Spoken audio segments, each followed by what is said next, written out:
Muito bem. Nós vamos dar início, então, à nossa aula, que é a última, né, desse programa. A nossa proposta é explorar esse tema fundamental para todo cristão, e particularmente para o profissional cristão e para o mercado de trabalho, né? Porque toda vez que a gente fala em espiritualidade, imediatamente a nossa esse universo mais intimista, religioso, da vida devocional, esse mundo que pertence aos monges, que pertence aos religiosos, que desfrutam de tempo para o recolhimento, para a oração, para a meditação, para a contemplação. E é sempre muito difícil falar em espiritualidade num ambiente de trabalho competitivo, cheio de tensões, frustrações, conflitos interpessoais. Muitas vezes o trabalho não, aparentemente, não tem nada de religioso nele. Nos sentimos assim como que perdendo o nosso tempo.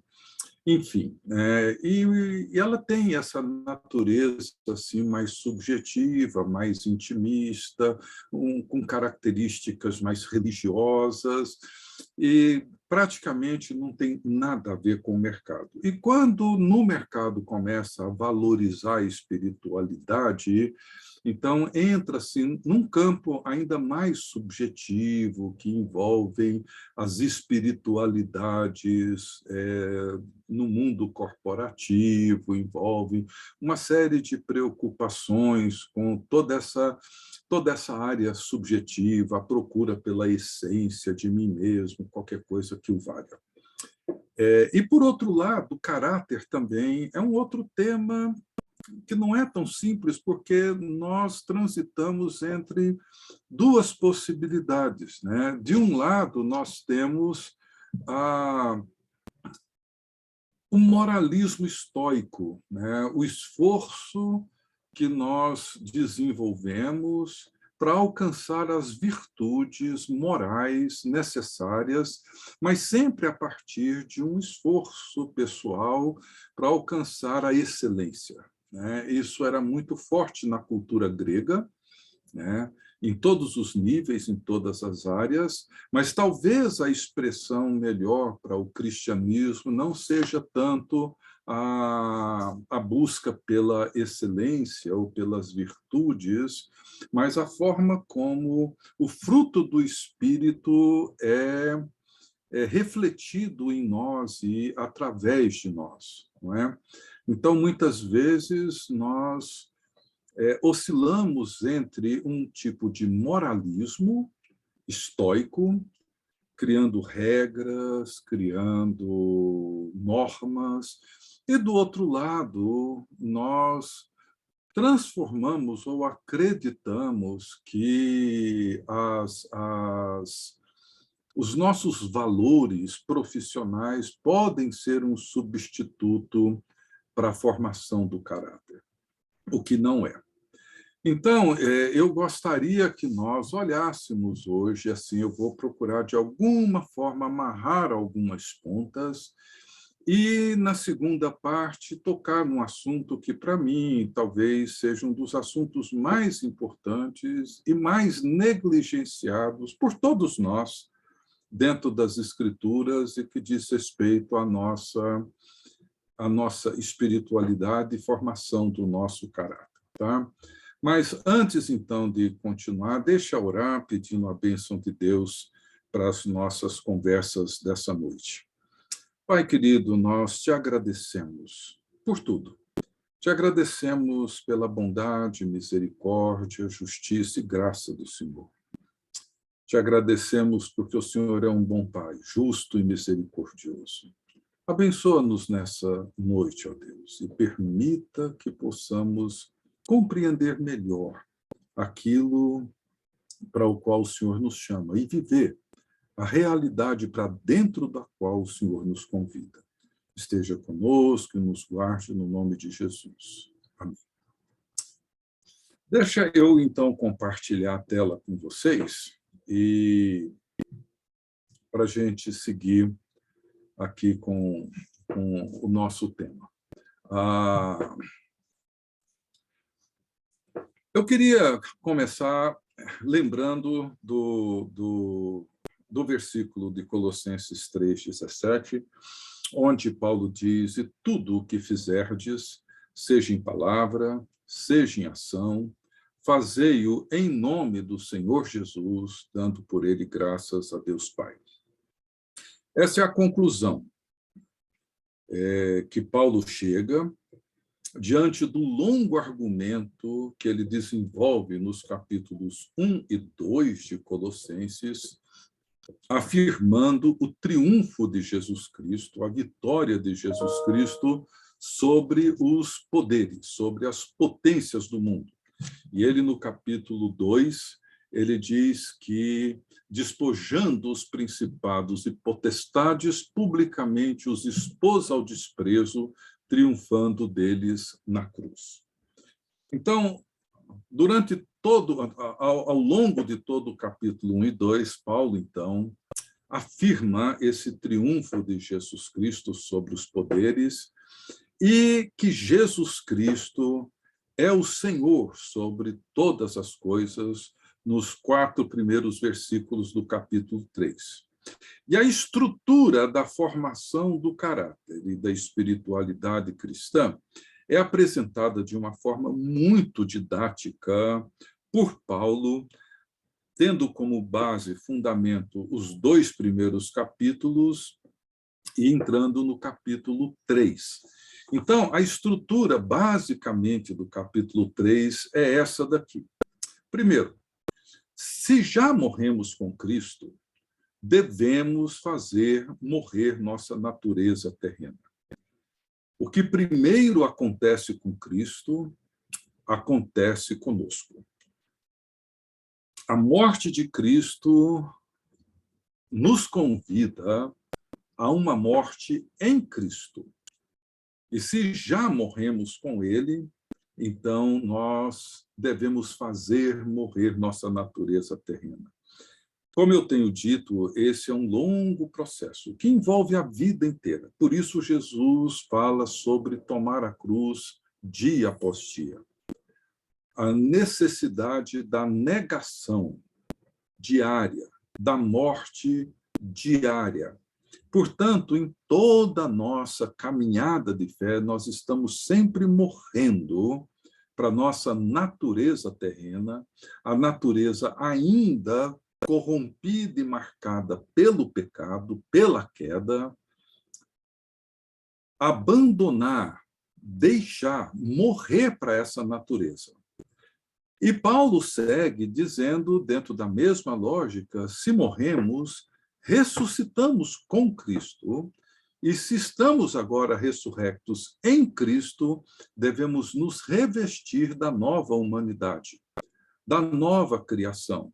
Se de um lado nós despimos da roupagem da velha humanidade, do outro lado nós nos revestimos da nova humanidade. Essa nova humanidade tem como evidência dessa nova roupagem a vida de Jesus, o caráter de Jesus, a forma como Jesus viveu, ou seja, tomar aquilo que é de Cristo e fazê-lo nosso, a mansidão de Cristo, a paciência de Cristo, a coragem de Cristo, a justiça de Cristo, a paz de Cristo, o domínio próprio de Cristo, etc.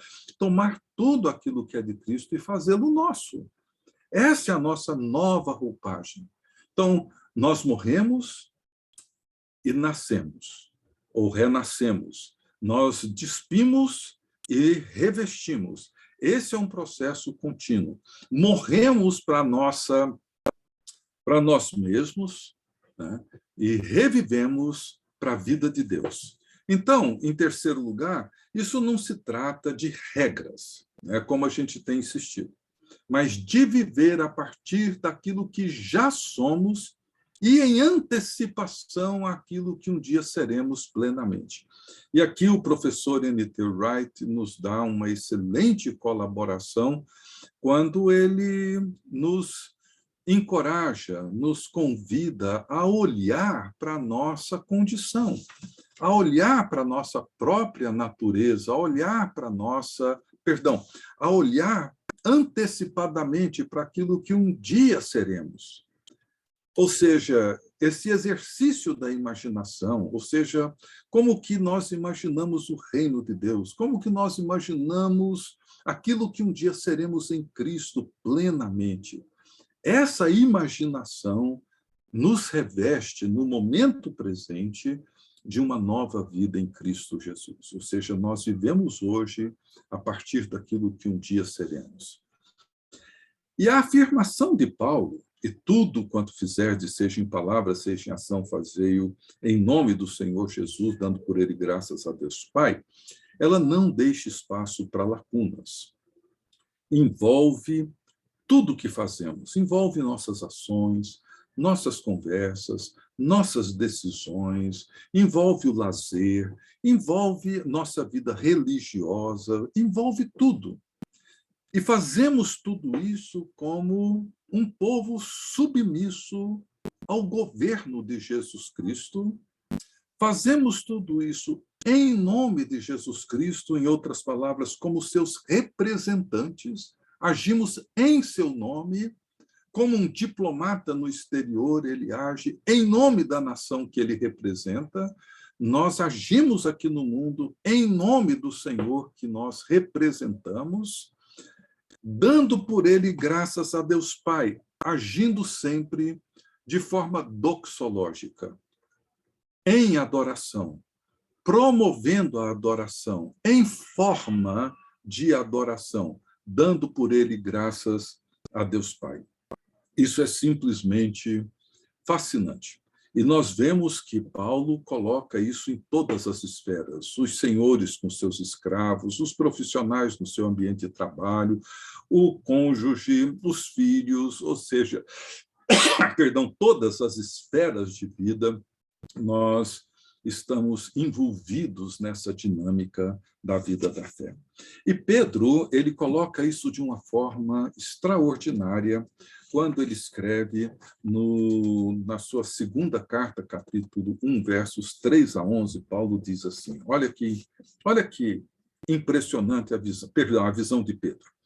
Visto como, pelo seu divino poder, nos têm sido doadas todas as coisas que conduzem à vida e à piedade, pelo conhecimento completo daquele que nos chamou para a sua própria glória e virtude, pelas quais nos têm sido doadas as suas preciosas e muito grandes promessas, para que por elas, veja agora, preste bem atenção, para que por elas vos torneis coparticipantes da natureza divina, livrando-vos da corrupção das paixões que há no mundo.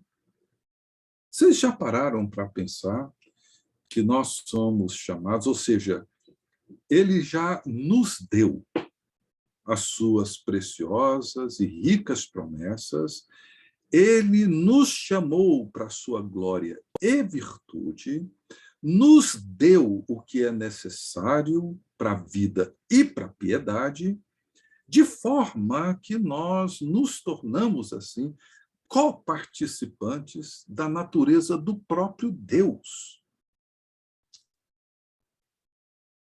Somos participantes da natureza de Deus. Por isso que nós morremos para a nossa velha natureza, livrando-nos da corrupção e das paixões que há no mundo. E ele segue, dizendo, por isso mesmo vós, reunindo toda a vossa diligência, todo o vosso esforço, atenção, tá? Associai com a vossa fé a virtude. Veja, a fé está relacionada ao caráter. A fé não é apenas um elemento que envolve essa relação transcendente com um Deus eterno que nos faz crer nele. Não. Associai com a vossa fé a virtude. Com a virtude, o conhecimento. Com o conhecimento, o domínio próprio. Com o domínio próprio, a perseverança. Com a perseverança, a piedade. Com a piedade, a fraternidade. E com a fraternidade, o amor. Porque estas coisas existindo em vós, e em vós aumentando, veja, é um processo dinâmico, não é estático. Essas coisas, uma vez presentes em nós e continuamente avançando em nós, fazem com que não sejais nem inativos, nem infrutuosos no pleno conhecimento de nosso Senhor Jesus Cristo. Pois aquele a quem essas coisas não estão presentes é cego, vendo só o que está perto, esquecido da purificação dos seus pecados de outrora. Veja como que Pedro interage com toda a dinâmica da fé. Não existe como separar uma coisa da outra. Não existe como eu ser um estoico e ignorar Deus, o Espírito Santo, Jesus Cristo, e buscar pelo meu próprio esforço as virtudes. Não. Ou seja, a vida de Cristo nos é dada, as virtudes dele são compartilhadas conosco, suas promessas nos são oferecidas, de maneira que nós vamos nos tornando coparticipantes da sua própria natureza e fazendo isso com diligência, de forma que todos os elos dessa corrente vão sendo ajustados, de maneira que não sejamos nem inativos, nem infrutuosos, e que não nos esqueçamos da purificação dos nossos pecados de outrora. E ele, então, conclui esse texto dizendo, por isso, irmãos, procurai com diligência, esforço, atenção, cuidado cada vez maior, confirmar a vossa vocação e eleição. E eu gosto disso. Ou seja, como que a minha vocação, a minha eleição, ela é afirmada na medida em que diligentemente essas coisas vão se solidificando, formando o meu caráter e a minha espiritualidade.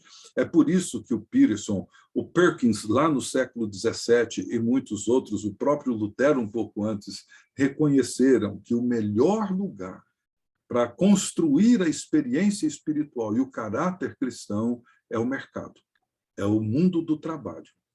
Porquanto, procedendo assim, não tropeçareis em tempo algum. Desta maneira é que vos será amplamente suprida a entrada no reino eterno de nosso Senhor e Salvador Jesus Cristo. Okay? Então, gente, é isso. Participação da vida de Deus, da natureza de Deus.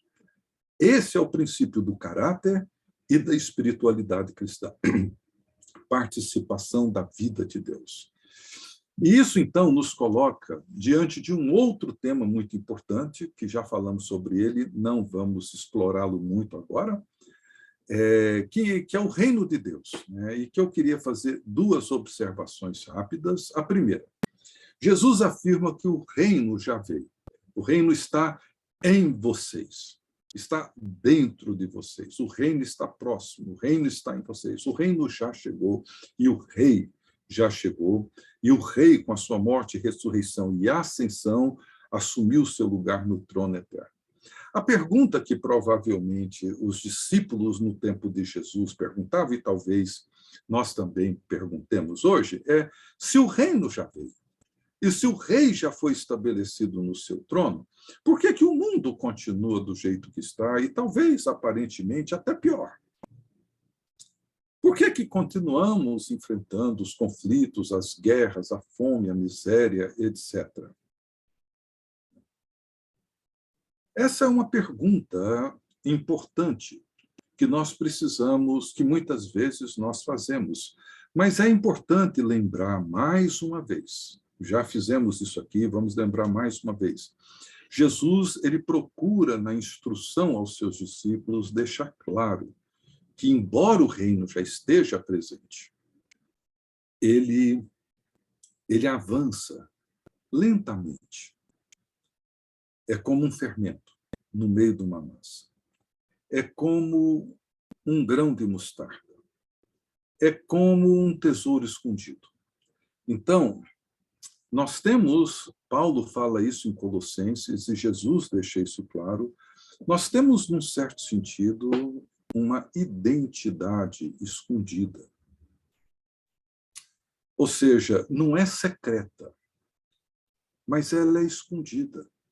Nós não precisamos, nem deveríamos nos preocupar com visibilidade, com demonstração da nossa força, nada disso.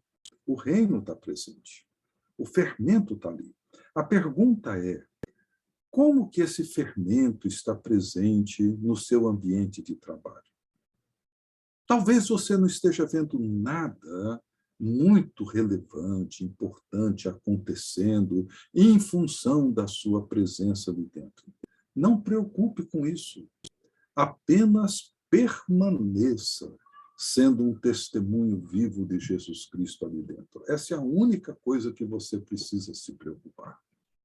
Fazendo tudo o que você faz. E procurando fazer, até mesmo nas suas conversas, fazer tudo em nome de Jesus Cristo. Faça. Porque o governo e o reino de Deus, mesmo escondidos, é o que predomina e o que, no final, será glorioso e se manifestará plenamente.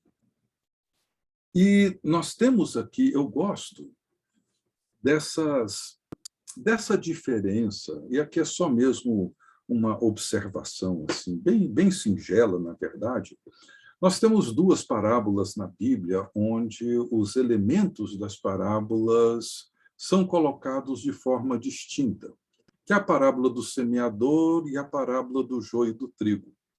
E na parábola do semeador, a semente é a palavra, o campo é o coração dos seres humanos e o semeador somos nós, que semeamos a boa semente da palavra de Deus na evangelização, na proclamação do evangelho, nos corações dos seres humanos, que ora é mais duro, ora os espinhos sufocam, e ora ele cresce, ele brota e ele floresce. Nós não nos preocupamos com o solo, nos preocupamos com a semeadura. Deus é quem vai fazer essa semente florescer. Mas na parábola do joio e do trigo, é interessante que a semente não é a palavra. A semente somos nós. O campo não é o coração dos seres humanos, o campo é o mundo. E o semeador é Jesus, o Filho do Homem. Veja que imagem belíssima. O semeador sai a semear, a semente sou eu, você, todos nós, e uma semente ele lança num banco, outra semente ele lança no comércio, outra ele lança num tribunal, num escritório, numa escola, num hospital, ele lança numa casa, ele lança numa cidade, ou seja, ele lança essa semente somos nós, e o campo é o mundo, todo mundo. E o que ele, então, espera de nós é que nós venhamos a florescer onde ele nos plantou. Ou seja, o mundo continua sendo ainda o jardim de Deus. Corrompido, sim, mas continua sendo o jardim de Deus. E nós cultivamos esse jardim. E desse cultivo sai o culto. Então, nós precisamos entender essa dinâmica, porque uma diferença entre os cristãos do primeiro século e nós, do século XXI, é que os cristãos do primeiro século, eles reconheciam que o fim já havia começado. eles viviam escatologicamente. Nós não. Essa é uma diferença enorme entre nós, os cristãos do primeiro século. Os cristãos do primeiro século, para eles estavam seguros, o reino já começou. Já. Nós agora estamos apenas aguardando o momento em que o rei virá, trazendo toda a sua glória, manifestando toda a beleza do seu reino já iniciado. E eles viviam nessa expectativa. Hoje, infelizmente, nós não vivemos mais escatologicamente, e isso faz toda a diferença. Bom, um outro aspecto que o professor M.T. Wright levanta nessa conversa, e que é muito importante, é onde ele fala do sacerdócio real, que nós somos, como diz Apocalipse, segunda, 1 Pedro e vários outros textos, Deus nos fez reis e sacerdotes, e isso tem duas implicações importantíssimas que eu quero voltar a destacar de novo. Mas eu quero ir um pouco mais adiante. Como sacerdotes, nós temos um aspecto que é fundamental em tudo aquilo que fazemos, que é a adoração. Como sacerdotes, ou seja, a figura do sacerdote, ela nos remete a essa função, a essa atividade, a essa representação. No entanto, nós temos uma tendência a olhar de uma maneira bem reducionista o sentido, o conceito da adoração, do culto. Somos seres culticos, do louvor.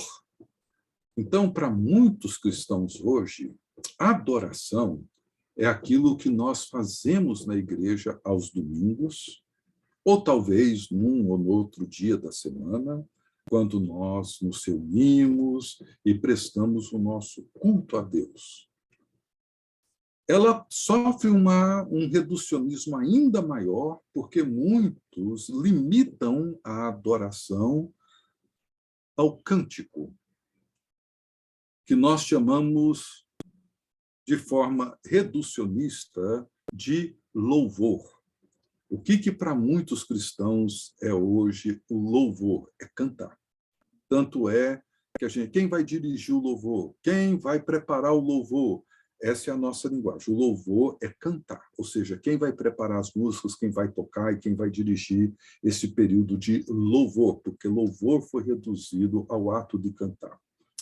E ela se reduz mais ainda num formato antropocêntrico, porque diz respeito a mim, diz respeito a eu me sentir bem, cantando num momento de bastante alegria, até mesmo de euforia. Mas isso tem nos levado a um reducionismo perigosíssimo. É um tema que eu gosto de tratar, porque ele é muito abrangente, mas a pergunta que eu levanto, que na verdade não fui eu que levantei, mas foi um professor, o professor James Torrance, que escreveu um livro muito importante sobre adoração trinitária, e ele levanta essa pergunta, né? Se a nossa adoração ela tende a ser mais unitária ou trinitária. E a conclusão dele é que, na prática, a adoração hoje na igreja de muitos cristãos, ela é unitária, ela não é trinitária. E eu vou explicar por quê.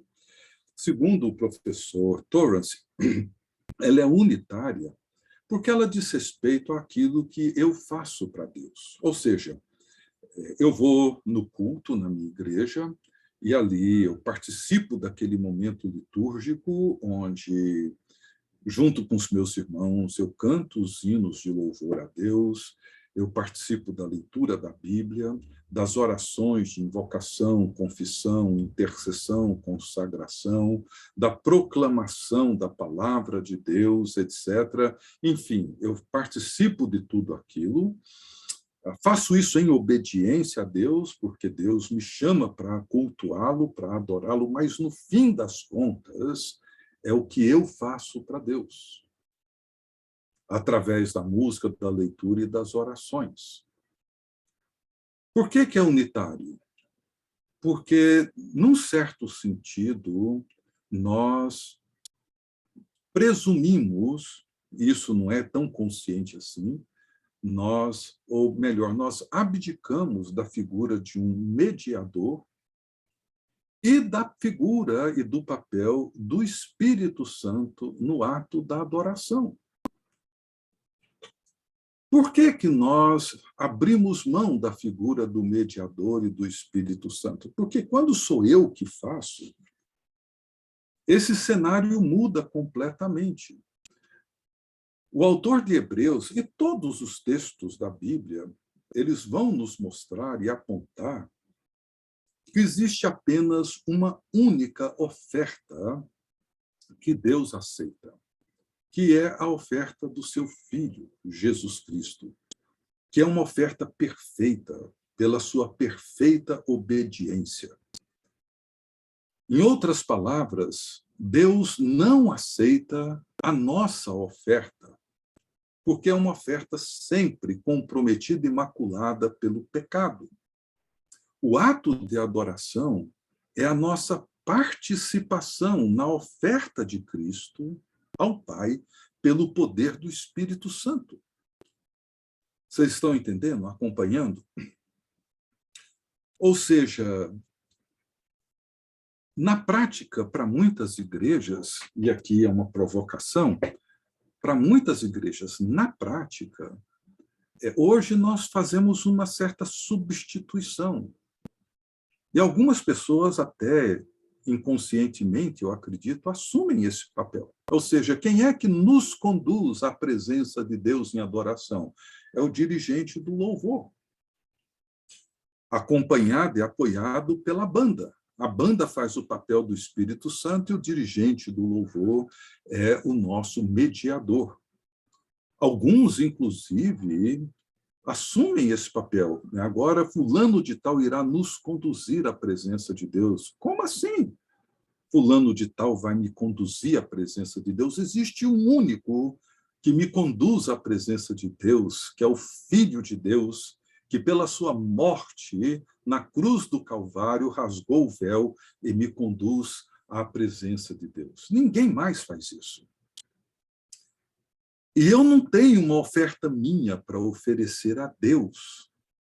O que eu ofereço a Deus é a minha participação na oferta de Jesus Cristo pelo poder do Espírito Santo. Portanto, a adoração diz respeito muito mais à obediência do que necessariamente a um momento específico de culto.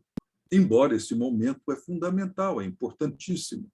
Mas ela diz respeito mais à minha obediência, à maneira como eu me submeto a Jesus Cristo e participo da intercessão de Cristo pelo mundo, participo da proclamação do Evangelho de Jesus Cristo para o mundo, eu participo da obra, da oferta de Jesus Cristo. E quando eu, em obediência, ou nós, em obediência, participamos daquilo que Jesus fez e segue fazendo na sua oferta perfeita a Deus Pai, nós, então, participamos de uma adoração que podemos chamar de trinitária, porque ela exige a figura do mediador e exige a participação do Espírito Santo, que torna essa adoração possível.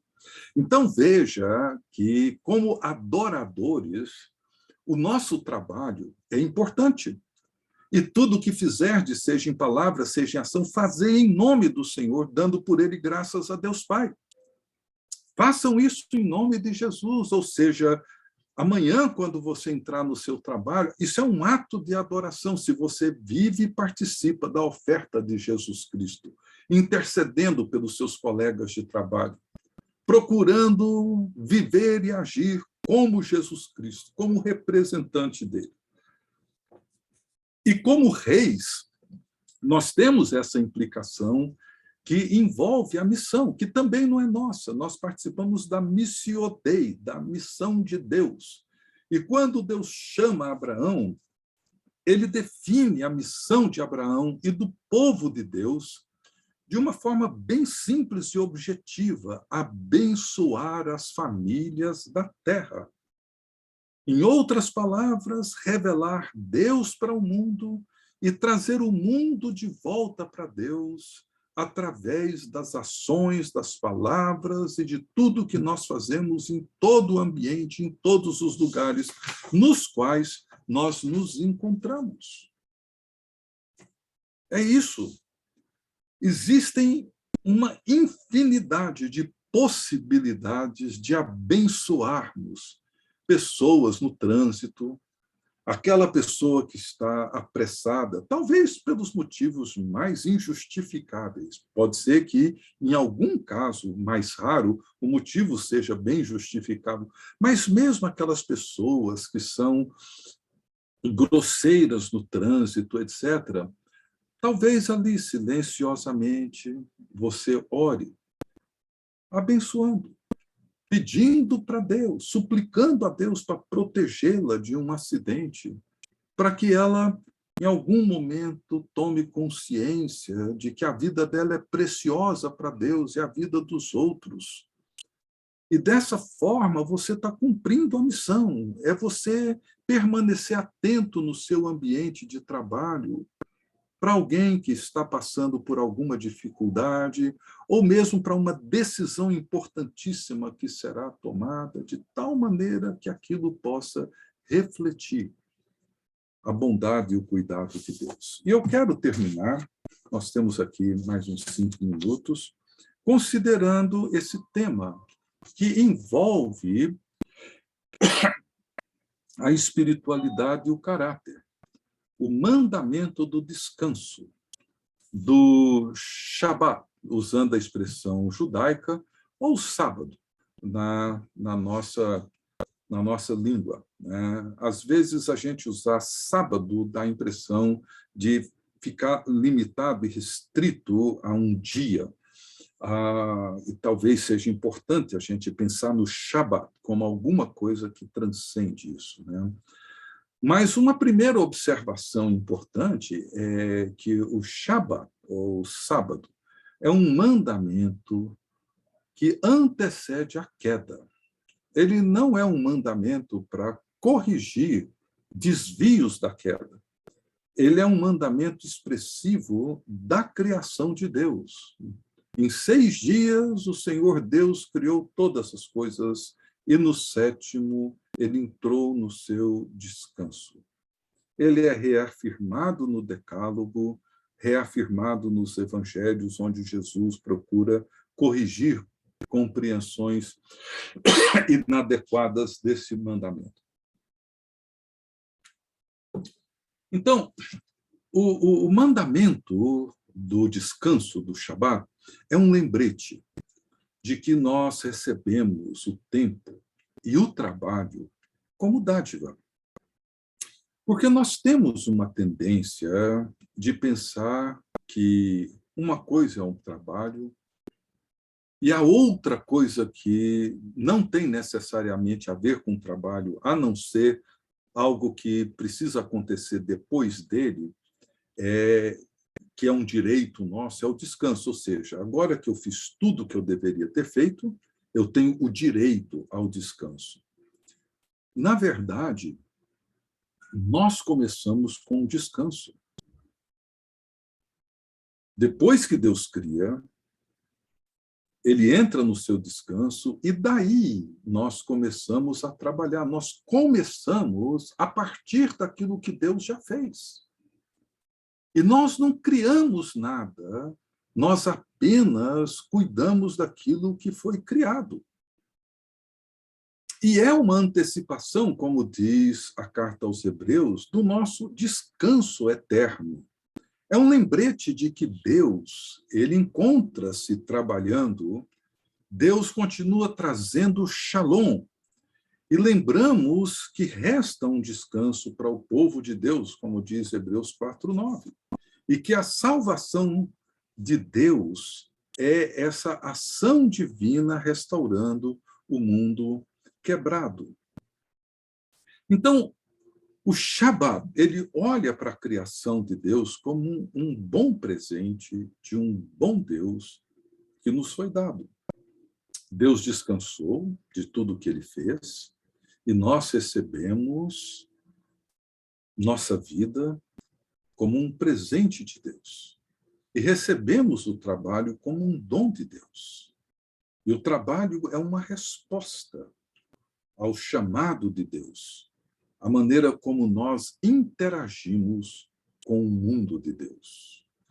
O reverendo Jim Peterson, ele tem duas frases dele que eu gosto muito. A primeira é a seguinte: o Shabat é um ato deliberado de interferência, uma interrupção do nosso trabalho de cada semana, um mandamento de não trabalhar para que possamos compreender, ouvir e assimilar o majestoso trabalho de Deus para orientar o nosso trabalho a partir do trabalho de Deus. Essa é a ideia do Shabat.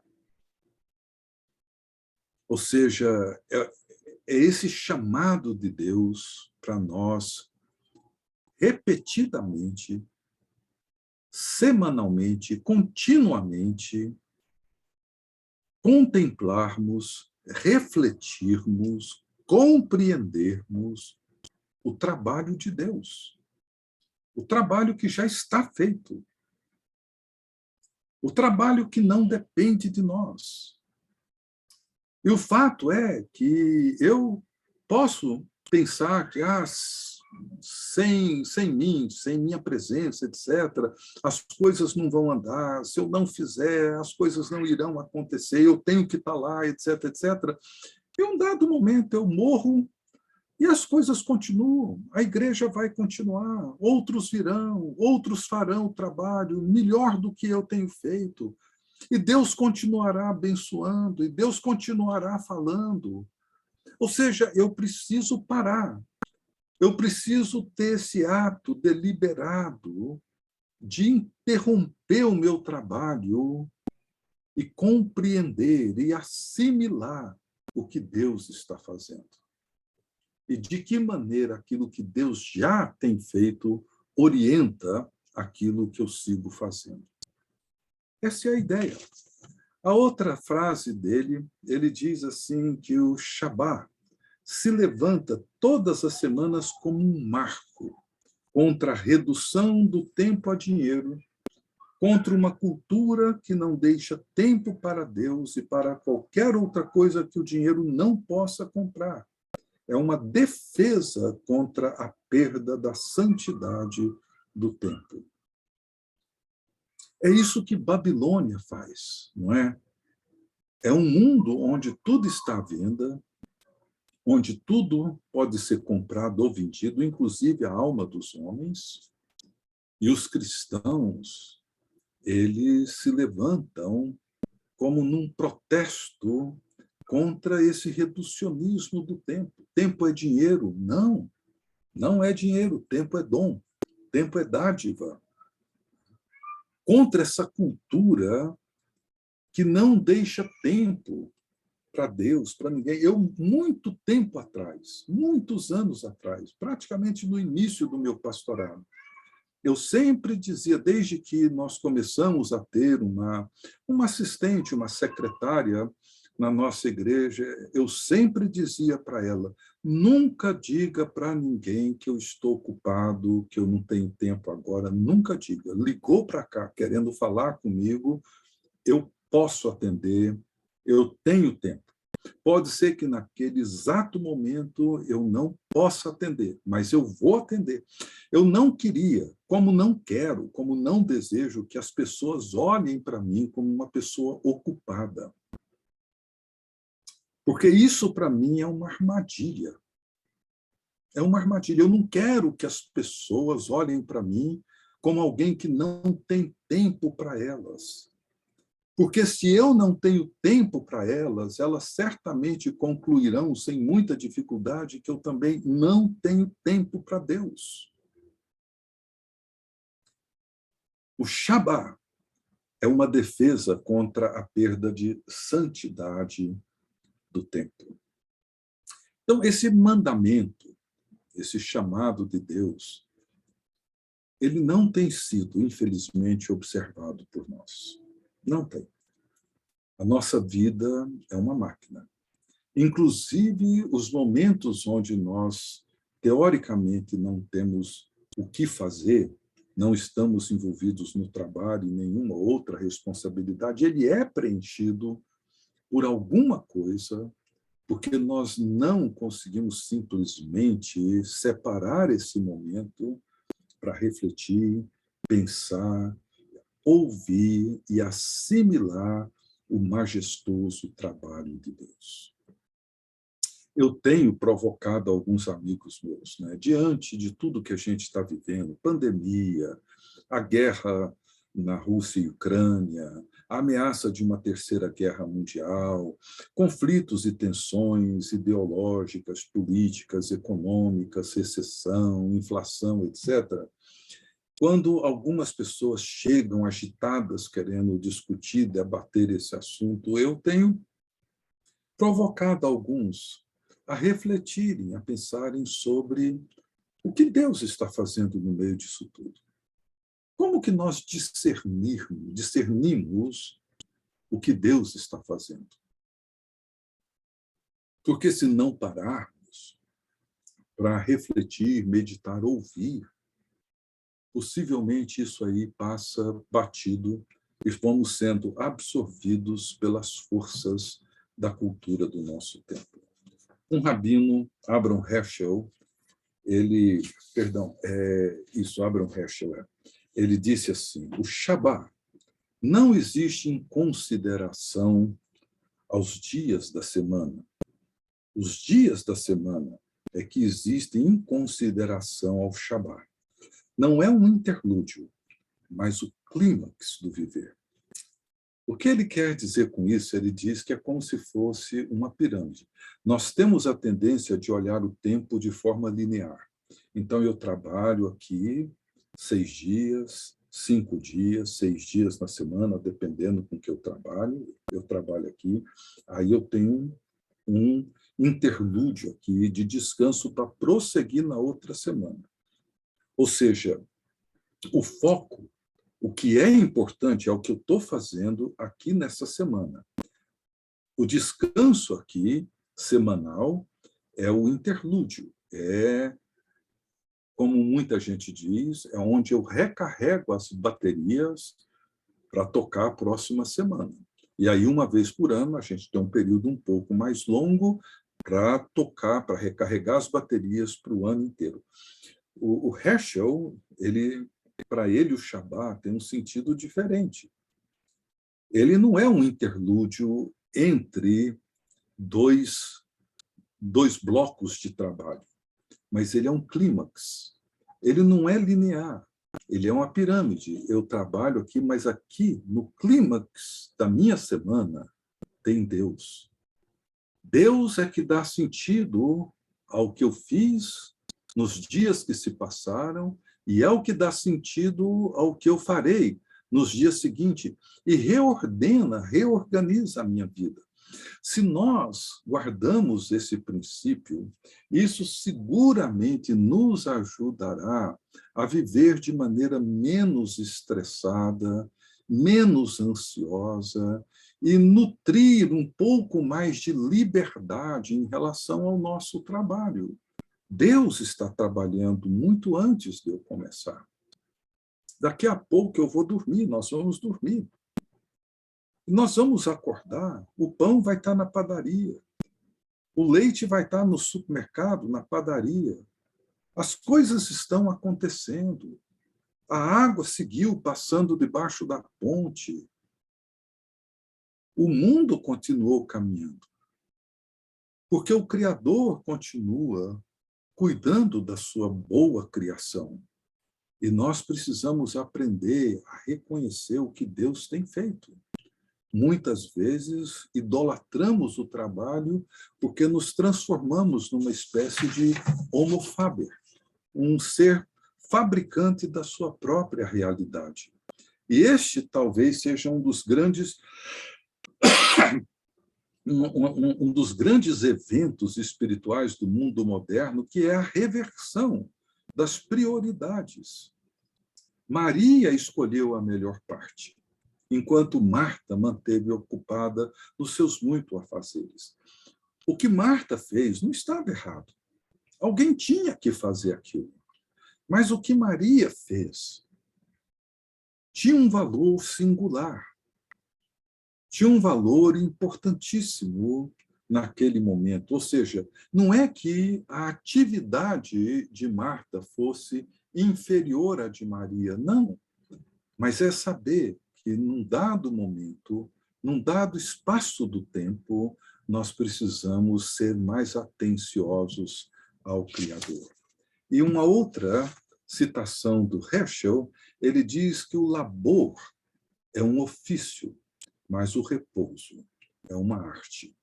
É o resultado de um acordo entre o corpo, a mente e a imaginação. Isso é um rabino judaico, mas eu gosto dessa afirmação dele. O trabalho é um ofício, envolve nossa responsabilidade, mas o repouso, o descanso sabático, é uma arte. Não é simplesmente não fazer nada, não é simplesmente fazer alguma coisa que me relaxa ou me dá algum nível de prazer, mas é saber reconhecer que o Criador permanece cuidando da sua criação, que o Criador tem uma criação e a criação tem um Criador. Então, o nosso mundo protestante, ele é significativamente descrito como um mundo que não contém nenhuma proposta para uma vida contemplativa, para o exercício da arte da imaginação, para que a nossa vida seja reorientada a partir do Criador. Mas quando nós vivemos assim, nós nos tornamos a uma linha montadora de costumes, porque nos esquecemos do Criador e nos apaixonamos pelo poder e pelo status. Então, necessitamos, mais uma vez, de voltar os nossos olhos para o Criador, para a sua criação, e celebrar o cuidado dele. Então, eu queria terminar, bem no horário, dizendo que, assim, nós podemos receber nosso trabalho como realmente um dom, uma chance de oferecer o trabalho de nossas mãos a um Deus bom, que já fez tudo, e nos dá a oportunidade de compartilhar com ele o trabalho, de preservar, sustentar e redimir o mundo que ele fez. Podemos receber nosso trabalho como um dom e oferecer o trabalho das nossas mãos a um Deus que não precisa necessariamente, ao rigor, do nosso trabalho, mas nos chama para participarmos com ele do cuidado da sua criação, preservando, sustentando e redimindo o mundo que ele fez.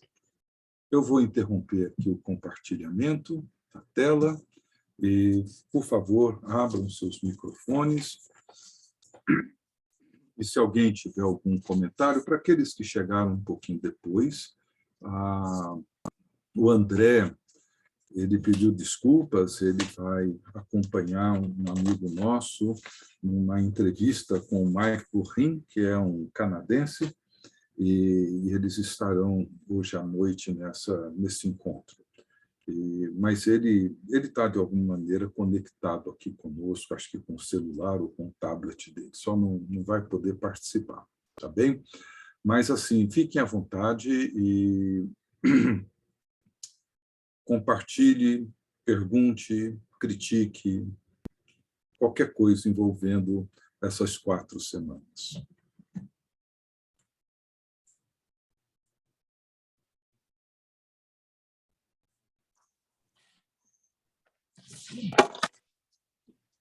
Posso começar? Pode, Márcio. Quando eu me converti, assim, jovem ainda, os meus discipuladores eram quase todos engenheiros, como eu sou engenheiro hoje.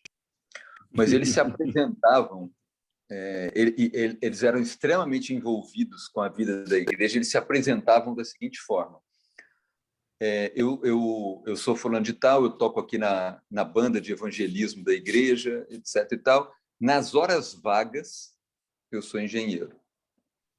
Ou nas horas que sobram, eu sou engenheiro. E viviam a maior assim, parte do tempo. que era a maior parte do tempo. A maior parte do tempo. Mas viviam uma fragmentação muito grande entre a vida da igreja, que era a verdadeira vida de Deus, e o trabalho, que era um mal necessário. E a vida, assim, eu fui ensinado nessa vida fragmentada. O trabalho é um mal necessário, mas não é aí que a vida de Deus acontece. A vida de Deus acontece na igreja, acontece aos domingos, acontece quando você está envolvido em alguma tarefa da igreja, ou aos domingos, ou fora dos domingos, mas uma tarefa relacionada diretamente à igreja. Por outro lado, a outra forma que você tocou bastante aí, é muito comum, é você encarar o sábado como um período de descanso para você recuperar as baterias para o trabalho, porque o trabalho está no centro. Então, ou a igreja está no centro, as atividades eclesiásticas estão no centro, ou o trabalho está no centro. Parece que Deus nunca está, de fato, no centro, né? Eu acho que a sua proposta é colocar Deus no centro. Exato. E me impressionou muito aquela aquilo que você colocou para a gente na semana passada, do irmão Lawrence, de buscar a presença de Deus o tempo todo, né? de exercitar a consciência da presença de Deus o tempo todo, de oferecer para Deus pequenos préstimos no seu trabalho. No fundo, acho que assim é uma tentativa de resposta para isso, né? Assim, Deus é que está no centro. E como é que eu faço na vida prática? Eu exercito a presença de Deus e tento oferecer a Ele os meus pequenos, inúteis préstimos o maior tempo que eu puder. Né? Isso para mim é libertador, de certa forma é libertador, porque não é uma transformação assim mirabolante e tal. É na simplicidade do dia a dia da vida. Como eu disse naquele dia, eu queria que ele tivesse um tempo lá no meu escritório para ele ver se era tão fácil assim como ele estava dizendo, mas ele disse que não é fácil para ele também. Eu não posso dizer que no meu escritório é mais difícil do que no dele. Mas a cozinha me inspirou bastante. E acho que uma coisa, Márcio, que a gente também conversou na semana passada, tanto na oração do Karl Rahner como no texto do irmão Lourenço, é entender, reconhecer que quando a gente chega no trabalho, ou em qualquer lugar, Deus sempre chega antes da gente. Ele sempre já encontra-se lá. E ele sempre está agindo. A graça de Deus é sempre dinâmica. E então a ideia do irmão Lourenço de oferecer os meus préstimos para Deus, né, os meus préstimos simples para Deus, é isso, né? De repente eu entro e falo: bom, Senhor, o Senhor já se encontra aqui, isso aqui, o Senhor reina sobre tudo e sobre todos, e aqui estou eu. Vou passar longas horas nesse lugar. Vou enfrentar reuniões enfadonhas, conversas fúteis, mas que no meio de tudo isso, no meio dessas discussões, que de alguma maneira a tua presença seja revelada, que a tua bondade, amor sejam compreendidos, que eu possa ser sal e luz para aqueles que estão aqui comigo, e para que o Senhor seja louvado e engrandecido em tudo aquilo que fizermos em teu nome. Amém. E assim, vai acontecer, como diz o Karl Rahner, coisas entediantes, ou seja, a vida rotineira, ou seja, vão encher o nosso armazém com quinquilharias, com todas as caixas de tranqueiras que eles querem empurrar para cima de nós, e a nossa alma vira esse armazém, mas, de repente, é isso, a vida é isso. O trabalho é assim, e é assim que vai acontecer quando eu chegar em casa, é assim que vai acontecer nas minhas férias, porque a rotina vai estar presente sempre. Então, como que Deus se faz presente no meio de tudo isso, né?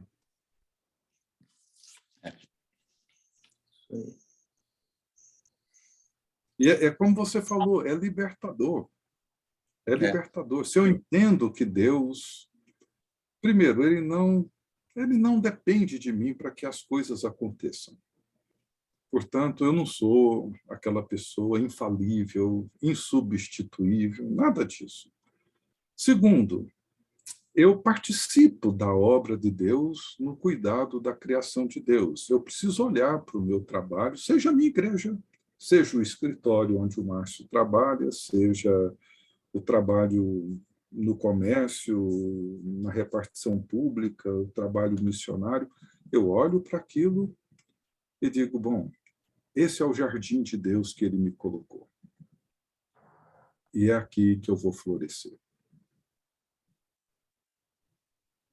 Amém. Mais alguém? Boa noite, sou a Anne. Estão conseguindo me ouvir? Estou te ouvindo bem. Que bom, pastor. Eu queria comentar que eu achei muito pertinente esse comentário que você fez sobre estar ocupado, né?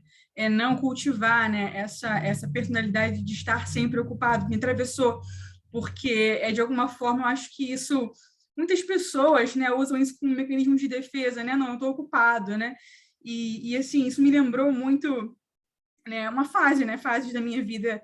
Eu estou em início de carreira, assim, né, em termos de trabalho, e eu me senti muito tentada, né, a endeusar essa visão de estar sempre ocupada, sempre, né, muito preocupada, né, esse era o meu estilo de vida, né, porque eu via outras pessoas sendo assim.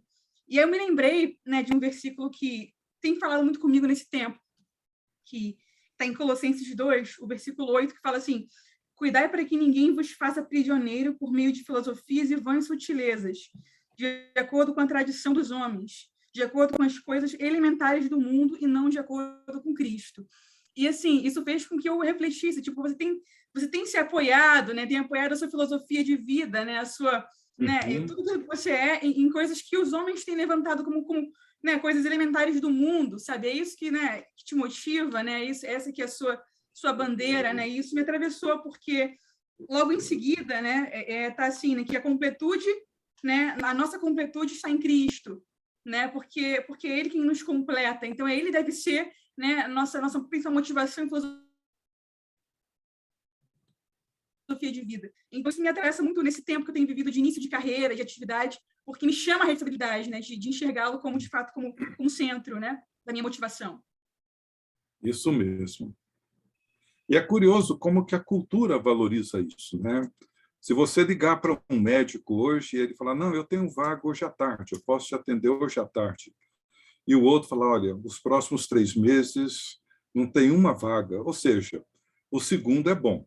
O primeiro não presta. Se ele tem muita vaga, se ele está com horário, com folga no horário dele, ou seja, nós valorizamos a pessoa que não tem tempo. Sim. Eu no início assim do meu trabalho pastoral, assim, o meu sonho era ter uma agenda assim lotada pelos próximos 3 meses, assim, não tem tempo para ninguém. Aí eu achava aquilo super chique, assim, sabe? Um dia até foi engraçado quando eu estudei no Canadá, o Reverendo Packer, J.I. Packer, que é assim, o livro dele, O Conhecimento de Deus, foi o livro mais vendido assim depois da Bíblia, assim dentro do mundo cristão, evangélico, um puritano muito respeitado, conhecido, muito bom. Eu participava do grupo comunitário dele. Aí um dia o nosso grupo a gente foi agendar um retiro, né? Aí cada um tira da sua mochila, da sua pasta, um com agenda deste tamanho, outro com agenda sofisticada, caríssima. Aí, de repente, o Parker tira assim uma cadernetinha pequenininha, surradinha, e vai abrindo assim, a gente olhando as páginas, quase tudo em branco, assim, sabe? Não tinha nada anotado. Aí um colega assim cutucou com o outro, falou: o tamanho da nossa agenda é proporcional à nossa estupidez. Mas é verdade, assim, a nossa cultura, ela valoriza a falta de tempo, o preenchimento de qualquer forma do tempo que nós temos, e com isso, como diz o Peterson, nós perdemos a sacralidade dele, o tempo como dom, o tempo como dádiva, porque ele vira dinheiro. Sim, perfeito. Obrigada. Mais alguém?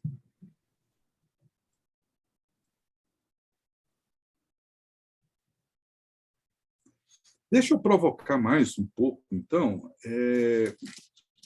Pedro, ele tem assim, quando ele, na primeira carta, quando ele, no segundo capítulo, ele fala que somos sacerdócio real, nação santa, povo de propriedade exclusiva de Deus e tal, ele segue dizendo assim: amados, exorto-vos, como peregrinos e forasteiros que sois, a vos absterdes das paixões carnais, veja, despir do velho homem, que fazem guerra contra a alma, mantendo exemplar o vosso procedimento, veja o caráter, no meio dos gentios, para que naquilo que falam contra vós outros, como de malfeitores, observando-vos em vossas boas obras, glorifiquem a Deus no dia da visitação. Traduz isso assim para o ambiente de trabalho. Tá? Ele diz: sujeitai-vos a toda instituição humana por causa do Senhor. Seja o rei como soberano, quer as autoridades como enviadas por ele, tanto para castigo dos malfeitores como para louvor dos que praticam o bem, porque assim é a vontade de Deus, que pela prática do bem façais emudecer a ignorância dos insensatos.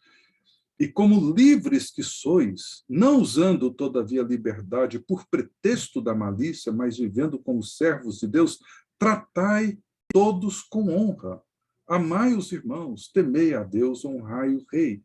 E aí ele segue: sede submissos, tratem com sobriedade aqueles que exercem autoridade, com submissão.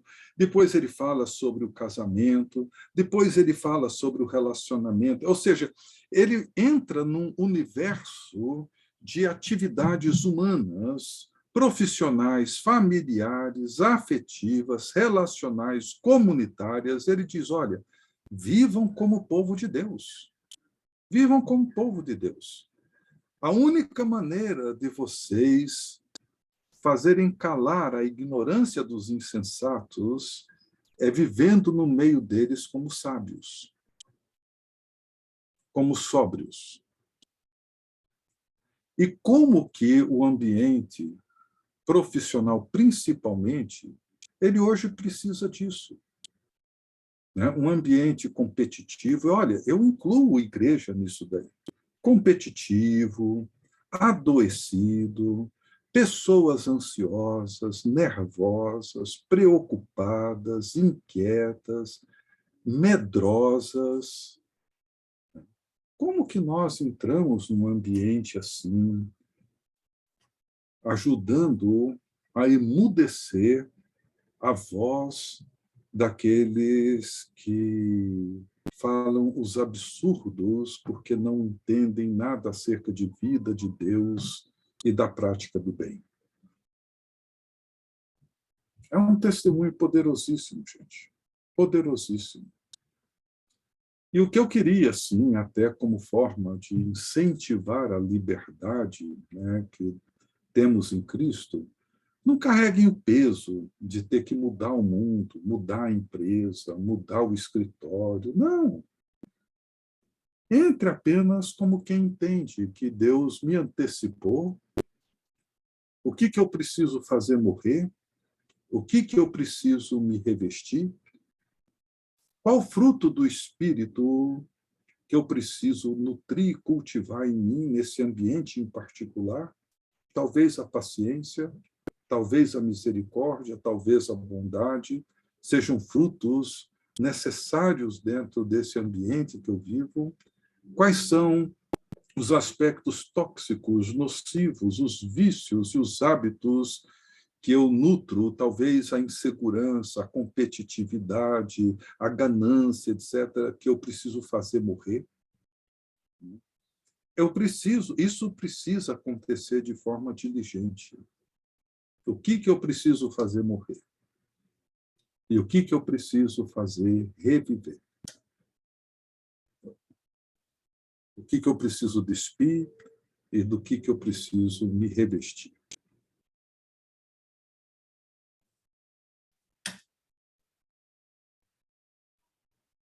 Pastor, Sim. Pode falar, Isa. Pastor Ricardo, Ah, eu não. estava pensando, Pode falar. eu acredito, pelas essas aulas que a gente tem participado, né?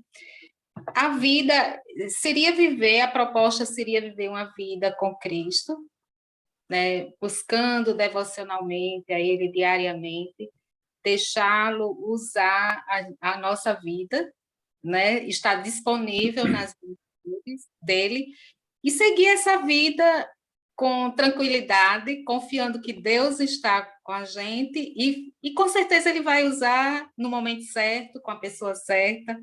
Acho que a gente não precisa ficar muito... Porque às vezes fica meio ansiosa, né? Querendo agir corretamente. Às vezes eu me deparo com isso. Mas acredito que é essa leveza, esse jugo suave que Deus quer que a gente carregue junto com Ele, né? Acredito que seria assim, mais ou menos. Isa, em grande parte é isso. Talvez um aspecto assim para mim importante nisso, Isa, é entender que, como o capítulo 3 de Hebreus ele começa dizendo para pensar nas coisas lá do alto, pensar nas coisas lá do alto, onde Cristo vive, assentado à direita de Deus. Como eu disse numa aula passada, pensar nas coisas do alto, buscar as coisas do alto, não significa valorizar as coisas religiosas em detrimento das não religiosas, como muitas vezes somos levados a entender. Não é isso. Paulo não está dizendo, olha, tem coisas espirituais que são elevadas e tem coisas não espirituais que não são elevadas. Então, o trabalho, ir para o escritório, tomar decisão, isso não é tão elevado quanto a oração, a evangelização, ir à igreja, ler a Bíblia, etc. O que Paulo está dizendo é que uma vez que Cristo derrotou os poderes e morreu, na sua morte, ele expôs os poderes ao desprezo, triunfou sobre eles, ressuscitou e foi ascendido aos céus, onde encontra-se no trono glorioso, no trono de onde ele intercede por nós, o trono de onde ele governa o mundo. Então, o que Paulo está sugerindo aí em Colossenses é que nós agora precisamos viver debaixo do governo de Jesus Cristo. E quando nós entendemos que Cristo governa, nós, então, reconhecemos a necessidade de fazer morrer nossa natureza terrena, nos revestir da natureza divina, de forma que todas as coisas sejam feitas para a glória dele. Tudo. Então, não se trata de fazer, como o Márcio comentou, essa ruptura, essa fragmentação. Eu sirvo a Deus quando eu evangelizo, quando eu oro, quando eu leio a Bíblia, e nas horas vagas eu sou engenheiro, eu sou médico, eu sou professor, eu faço o que é necessário para o meu ganha-pão. Não é isso que Paulo está dizendo. Paulo está dizendo Jesus Cristo reina, e ele governa sobre o seu trabalho como engenheiro, como médico, como advogado, como professor, tanto quanto ele governa sobre suas outras atividades, e ele não faz distinção entre aquilo que é mais elevado e o que é menos. Para ele, tudo é importantíssimo para que o reino dele se manifeste, o governo dele seja revelado através da nossa vida e da maneira como nós respondemos a ele em tudo aquilo que fazemos. É simples, sim. É bem simples. Na verdade, é ele que reina, é ele que governa, é o Espírito Santo que convence as pessoas, não somos nós, mas nós precisamos entender que toda a esfera da nossa vida e da nossa existência, Jesus Cristo declara: eu sou o Senhor. Esse é o tema do Vocatio. Jesus é o Senhor. Mas é simples, Isla, é simples. Realmente não é para viver ansioso. A ansiedade nunca produziu bons frutos. Nunca. A confiança, sim. A ansiedade, não. Mais alguém?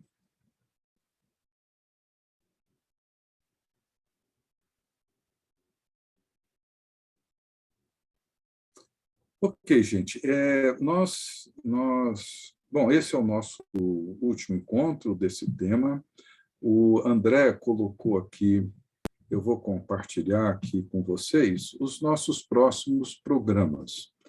Agora, em maio, a partir do dia 19, no nosso programa sobre formação espiritual, eu vou dar um curso também de 4 quintas-feiras sobre a cruz e o dilema da autoestima.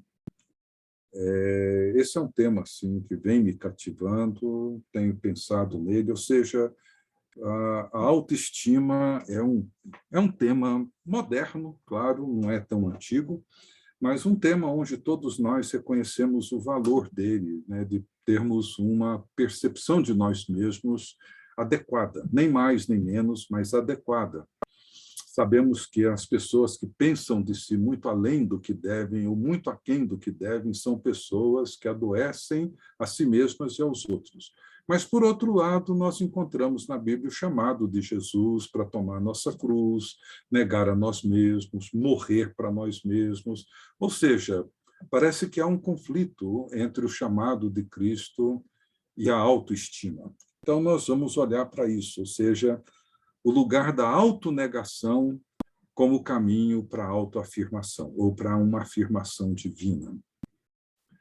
Agora, no início de maio, a partir do dia 10, 4 quartas-feiras, nós teremos a Karen Bomilca, que já esteve conosco, e ela é formada em psicologia, ela é também formada em teologia, com mestrado em teologia, escreveu um livro recentemente, soltou um livro, chama O Corpo, deixa eu ver se eu estou com ele aqui, é esse livro aqui, não sei se está dando para vocês verem, O Corpo como Palavra,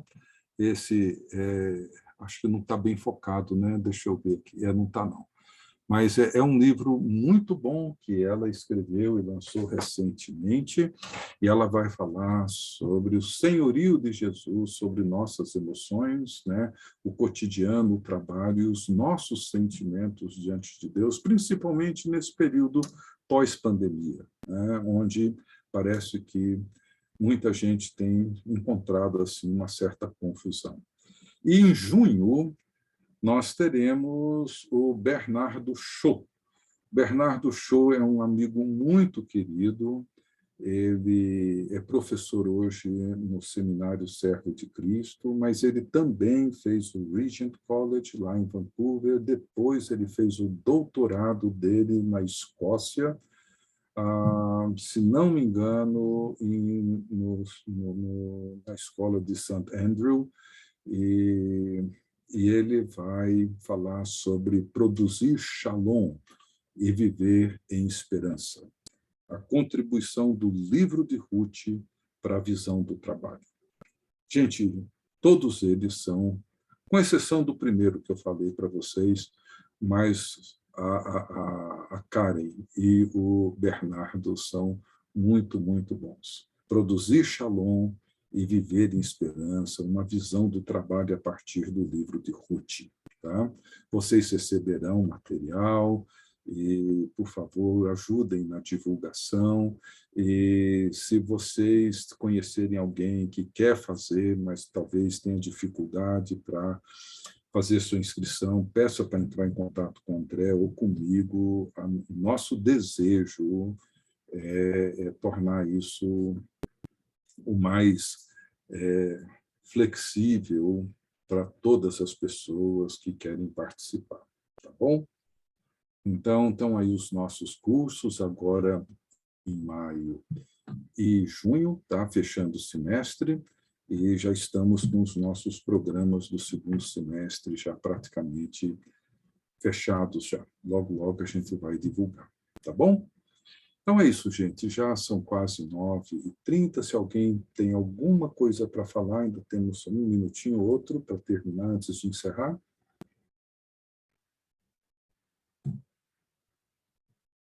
Ok. Márcio, você poderia orar? Você ia falar, Anne? Não, pastor, só agradecer mesmo. Tá bom, tá. Obrigada. Márcio, você poderia orar conosco, por favor? Sim. Então, Vamos orar. Pai, nós te damos graças porque o Senhor nos revela constantemente a simplicidade daquilo que o Senhor requer de nós, nosso coração voltado para Ti, o Senhor como centro da nossa vida. E nestes dias podemos refletir sobre como viver isso na experiência do nosso trabalho, na nossa experiência cotidiana. E ouvimos palavras de esperança, de libertação, de simplicidade, que nos ajudam, a Deus, a enfrentar o nosso dia a dia com o coração voltado para Ti.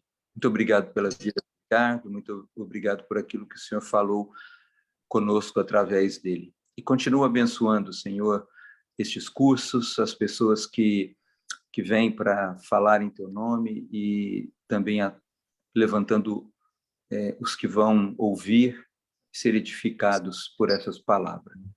Amém. Pedimos em nome de Jesus. Amém. Amém. Amém. Obrigado, Ricardo. Gente, muito obrigado. Eu que agradeço. Deus abençoe e a gente vai se vendo aí nos próximos, tá? Por favor, se você não puder, por algum motivo, nos ajude incentivando os amigos a participarem, tá? Deus guarde vocês, tenham um bom resto de semana e vamos nos encontrando por aí, tá? Fiquem na paz do Senhor. Amém. Tchau, tchau. Tchau.